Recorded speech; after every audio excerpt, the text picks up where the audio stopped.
दुर्गा सप्तशती अध्याय 8 रक्तबीज का वध।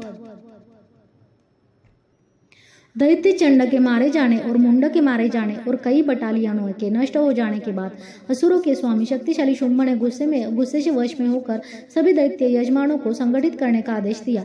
अब 86 असुरों को अपने हथियार उठाए हुए अपनी सभी सेनाओं के साथ और 84 कंबुओं को जो अपनी सेनाओं से घिरे हुए हैं बाहर जाने दो। कोटि वीरियों के 50 असुर परिवारों और धर्मों के 100 परिवारों को मेरी आज्ञा पर आगे बढ़ने दो। असुर कालक, दौर्हार्द, मौर्य और कालकेय मेरे आदेश पर शीघ्र चले और युद्ध के लिए तैयार होकर आगे बढ़े। इन आदेशों को जारी करने के बाद असुरों के स्वामी और एक क्रूर शासक शुंभ हजारों बड़ी सेनाओं के साथ आगे बढ़े। उस अत्यंत भयानक सेना को आते देख चंडिका ने अपने धनुष की टंकार से पृथ्वी और आकाश के बीच के स्थान को भर दिया। इस पर उसके सिंह ने अत्यंत तीव्र दहाड़ लगाई है। राजन और अंबिका ने घंटे की ध्वनि के साथ उस दहाड़ को और भी बढ़ा दिया। काली ने अपना मुख चौड़ा करके चारों ओर गूंजन की ध्वनि भर दी और अपनी भयानक दहाड़ से धनुष की डोरी, सिंह तथा घंटी की ध्वनि को अभिभूत कर दिया। उस दहाड़ को सुनकर क्रोधित असुरों की टोलियों ने सिंह, देवी चंडिका और काली को चारों ओर से घेर लिया। इस समय हे राजा, देवों के शत्रुओं का नाश करने के लिए और सर्वोच्च देवों के भलाई के लिए ब्रह्मा, शिव, विष्णु और के शरीर से अत्यधिक शक्ति और शक्ति से संपन्न शक्तियां निकली। इंद्र उन देवताओं का रूप लेकर चंडिका के पास गए। प्रत्येक देव का जो भी रूप था, जो भी उनके आभूषण और वाहन थे, उसी रूप में उनकी शक्ति असुरों से युद्ध करने के लिए आगे बढ़ी। हंसों द्वारा खींचे जाने वाले एक दिव्य रथ में ब्रह्मा की शक्ति माला और कमंडू लेकर आगे बढ़ी। वह ब्रह्मिणी कहलाती है। माहेश्वरी बैल पर बैठी हुई, उत्तम त्रिशूल धारण किए हुए, बड़े सांपों के कंगन पहने हुए और चंद्रमा के अंक से सुशोभित होकर आई। अंबिका कौमारी गुहा के रूप में है। हाथ में एक भाला पकड़े हुए एक समुद्र मोर पर सवार होकर असुरों पर हमला करने के लिए आगे बढ़ी। इस प्रकार विष्णु की शक्ति गरुड़ पर बैठकर हाथों में शंख, गदा, धनुष और तलवार लिए हुए आई। हरि की शक्ति, जिसने बलि के लिए असुर का अतुलनीय रूप धारण किया था, वह भी सुअर के समान रूप में वहां आगे बढ़ी। नरसिम्हा जैसे शरीर धारण करके अपनी जटा के उछाल से नक्षत्रों के गिराते हुए वहां पहुंची। इसी प्रकार हाथ में वज्र लिए हुए हथियारों के स्वामी पर सवार होकर सहस्र नेत्र वाली ऐन्द्री भी चक्र इंद्र के समान ही आते हैं। तब देवों की उन शक्तियों से घिरे शिव ने चंडिका से कहा, मेरी संतुष्टि के लिए असुरों को तुरंत मार डालो। इसके बाद देवी के शरीर से चंडिका की शक्ति प्रकट हुई, जो अत्यंत भयानक, अत्यंत भयंकर और सैकड़ों सियारों के समान चिल्लाने वाली थी।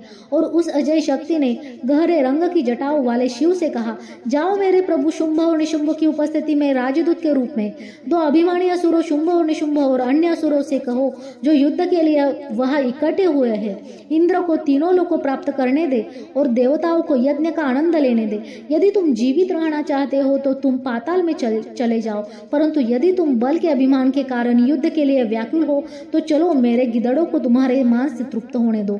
क्योंकि उस देवी ने स्वयं शिव को राजदूत नियुक्त किया था, इसलिए वह इस संसार में शिवदूती के रूप में प्रसिद्ध हो गई। वे महान असुर शिव द्वारा कहे गए देवी के शब्दों को सुनकर क्रोध से भरे गए और वहां चले गए जहां कात्यायनी खड़ी थी। तब आरंभ में ही देवताओं को क्रोधित शत्रुओं ने देवी पर तीरों, भालों और भालों की वर्षा की और हल्के से अपने पूर्ण धनुष से छोड़े गए और विशाल बाणों से उन भालों, डांटों और कुल्हाड़ियों को तोड़ दिया। फिर उसके शुंभा के सामने काली का पीछा किया, दुश्मनों को अपने भाले से टुकड़े टुकड़े कर दिए और उन्हें अपने खोपड़ी शीर्ष छड़ी से कुचल दिया। और ब्राह्मणी जहां भी जाती थी, अपने कमंडल से जल छिड़ाकर शत्रुओं को वीरता और पराक्रम से विहीन कर देती थी। अत्यंत क्रोधी माहेश्वरी ने अपने त्रिशूल से दैत्यों को, वैष्णवी ने अपने चक्र से और कौमारी ने अपने भालों से वध कर दिया। ऐन्द्री द्वारा फेंके गए वज्र से दैत्य और दानव टुकड़े टुकड़े होकर सैकड़ों की संख्या में पृथ्वी पर गिर पड़े और उनमें से रक्त की धाराएं बहने लगी। सुअर रूपी देवी वराही के थूथन के प्रहार से चूर चूर हो गए। उसके दांतों की नोक से उनकी छाती घायल हो गई और उनके चक्र से फट गए। असुर गिर पड़े। नृसिम्ही ही अपनी गर्जना से समस्त लोकों और आकाश को भरती हुई युद्ध में इधर उधर घूमती रही और अन्य महान असुरों को अपने पंजों से फाड़ कर भस्म कर दी थी। कर देती थी। शिवदूती की प्रचंड हंसी से असुर हतोत्साहित होकर पृथ्वी पर गिर पड़े। फिर वह उनको जो गिरे हुए थे खा गई। क्रोधित मातृसत्ता की टोली को विभिन्न तरीकों से महान असुरों को कुचलते हुए देखकर शत्रुओं की सेनाएं पीछे हट गई। मात्रों की टोली द्वारा असुरों को परेशान और भागते देखे महान असुर रक्तबीज क्रोध में लड़ने के लिए आगे बढ़ा। जब भी उसके शरीर से रक्त की एक बूंद जमीन पर गिरती थी, उसी क्षण उसके गदा का असुर पृथ्वी से ऊपर उठ जाता था। महान असुर ने हाथ में गदा लेकर इंद्र की शक्ति से युद्ध किया। तब इंद्री ने रंकट बीजा पर भी वज्र से प्रहार किया। वज्र से घायल हुए व्यक्ति के शरीर से खून तेजी से और बहुत अधिक मात्रा में बहने लगा। उसके रूप और वीरता के ताजे योद्धा रक्त से उभरे। जैसे जैसे उनके शरीर से रक्त की बूंद गिरी, वैसे वैसे उनकी साहस, शक्ति और वीरता से मनुष्य अस्तित्व में आए और वे मनुष्य भी उसके रक्त से उत्पन्न होकर अत्यंत भयंकर अस्त्र शस्त्र फेंकते हुए और भी भयानक ढंग से मातृ के साथ युद्ध करने लगे।